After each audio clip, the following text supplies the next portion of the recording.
Salut les pilotes, je commence par vous souhaiter une joyeuse et heureuse année 2025. La saison 2024 s'étant terminée, il est temps de faire un petit bilan et de voir en 2025 ce qu'il se passe.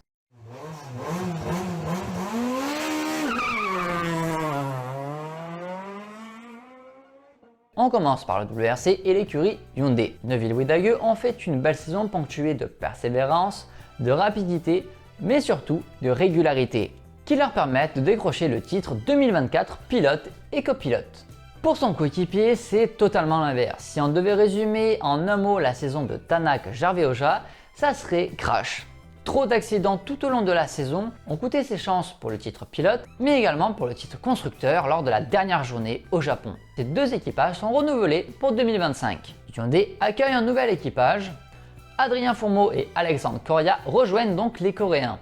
Durant l'intersaison, il a pu essayer la nouvelle voiture lors du rallye hivernal du Devolui. Des routes similaires au Monte Carlo et il a pu se batailler face à un certain Rovan Pera. De bon augure peut-être car il a remporté ce rallye.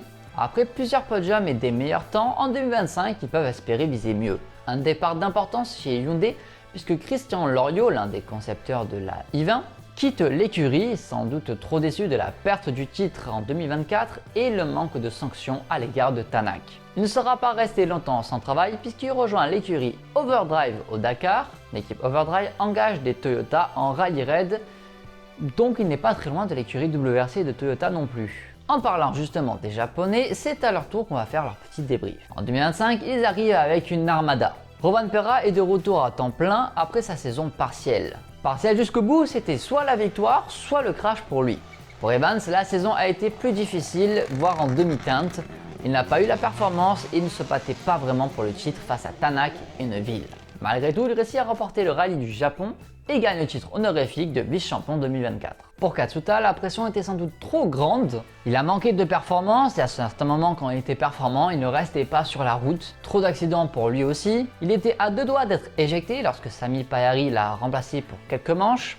Il a su se reprendre et montrer à Toyota qu'il devait être conservé. Pour 2025, il va falloir faire beaucoup mieux. Sami Payari est le nouveau pilote de chez Toyota.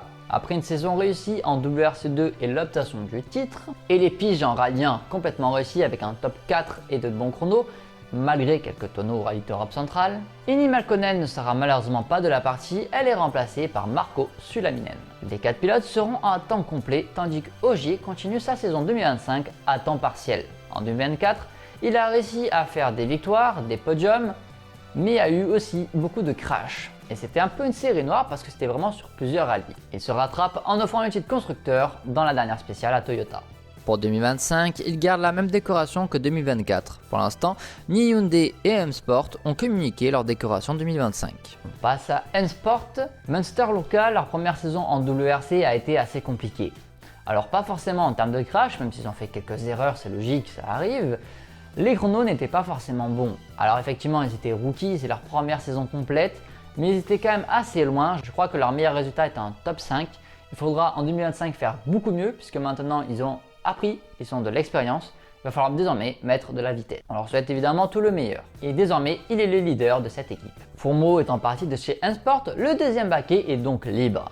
Plusieurs noms ont circulé, Greazin, Solberg, Rossell ou encore Sex, mais à la fin, c'est l'Irlandais Josh McElhellan qui est promu à temps complet. L'Irlandais court depuis plusieurs saisons en WRC2, on l'a vu récemment cette année parce qu'il a obtenu un podium et des bons temps. C'est un peu un pilote surprise, on ne s'entendait pas à le voir là. C'est vrai qu'M-Sport étant le plus petit des constructeurs manque un petit peu de moyens et peut-être le choix de Josh McElhellan apporte un budget financier qui est nécessaire à l'équipe mais aussi de l'expérience car ça fait plusieurs années qu'il roule en WRC2. Pour ma part, j'aurais pensé qu'une année de plus pour lui en WRC2 aurait été bien avant de faire le saut en WRC. Sur le papier, l'équipe Sport a l'équipe la plus faible.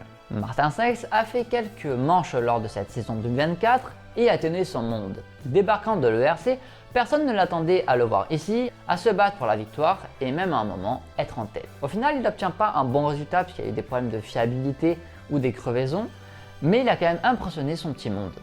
Le manque de constructeurs en WRC handicape fortement les jeunes pilotes car on se dit si lui qui sort de l'ERC roule comme ça, en WRC2 il peut avoir de très bons pilotes aussi. Greazin, Solberg, Rossell méritent amplement en volant en rallye 1. Il se peut que sur Performance, N-Sport engage plusieurs pilotes. Martin Seix devrait être présent au rallye de Suède, rien n'est confirmé pour l'instant mais ce sont les rumeurs qui traînent. Et Jordan Sergiredis. Petite pause du futur, lorsque je montais cette vidéo, Martin Seix a annoncé son programme pour 2025. Il va donc faire le rallye de Suède comme dit précédemment, mais également du Portugal, de Sardaigne, de Grèce, d'Estonie et de Finlande. Et si tout va bien et qu'il réussit à réunir le budget nécessaire, il fera le rallye d'Arabie Saoudite. Évidemment, il y a des pilotes que je n'ai pas cités et on va en parler maintenant. Pour Sordo, Mikkelsen et Lappi, 2025 semble compliqué. L'Espagnol attend que Hyundai aligne une quatrième voiture selon le budget, puisque désormais l'hybride est retiré des WRC et donc vont coûter un peu moins cher. Cela va peut-être permettre à Hyundai d'engager une quatrième voiture. Mais pour l'instant, rien n'est sûr pour le moment. Pour Lappi et Mikkelsen, c'est plus compliqué et ils vont peut-être faire la saison 2025 à la maison. Pour Mikkelsen, sa saison a été quand même en manque de vitesse et de performance et lorsqu'il devait aider Hyundai pour le titre, il s'est sorti. Pour Lappi, c'est plus compliqué aussi puisqu'il a réussi une très belle victoire au rallye de Suède et ensuite le reste de sa saison était quand même assez calme. Peu de discussions ou d'infos pour eux sur le moment, à voir dans les jours à venir. 14 manches composeront le calendrier 2025 avec l'arrivée de 3 nouveaux rallyes, le rallye d'Arabie Saoudite, du Paraguay et des îles Canaries. Le barème des points change en 2025. Il n'y a plus de classement le samedi soir, il y aura bien et bien le classement des 3 jours qui revient et donc des points attribués. Cependant, le second ne marquera plus que 17 points, 18 auparavant.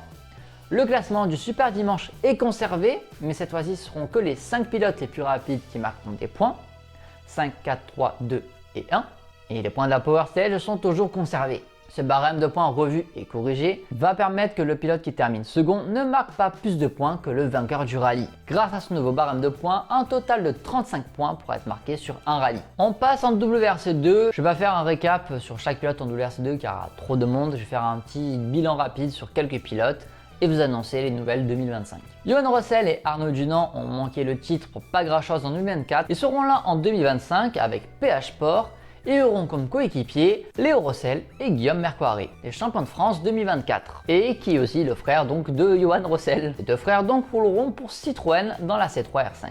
Pablo Sarrazin fera 7 manches en WRC2, champion de la Stellantis Cup moins de 25 ans, il franchit un gros cap en passant en mondial. Il sera présent au Monte Carlo, au Portugal, en Sardaigne, en Grèce, en Finlande, en Europe centrale, en Arabie Saoudite sur une C3 Rallye 5. Ils ne seront pas les seuls français puisqu'il y aura également une française avec Sarah Rumeau et Julie Amblard. Dans l'équipe Sarrazin Motorsport et le soutien de l'équipe 100% féminine Iron Dams, elles auront fort à faire avec un triple programme en 2025. 6 manches de championnat de France terre et asphalte et 7 manches en WRC2, le même programme que Pablo Sarrazin. Et elles ne seront pas les seules filles puisque Rachel Somachini sera présente. C'est un joli programme pour l'italienne mais également une belle histoire. Rachel veut mettre en avant son association Correre per un Respiro, désolé mon italien est claqué au sol, une association qui sensibilise et collecte des fonds pour la mucoviscidose, maladie dont est atteinte elle-même Rachel, et qui se bat pour faire du rallye malgré la maladie.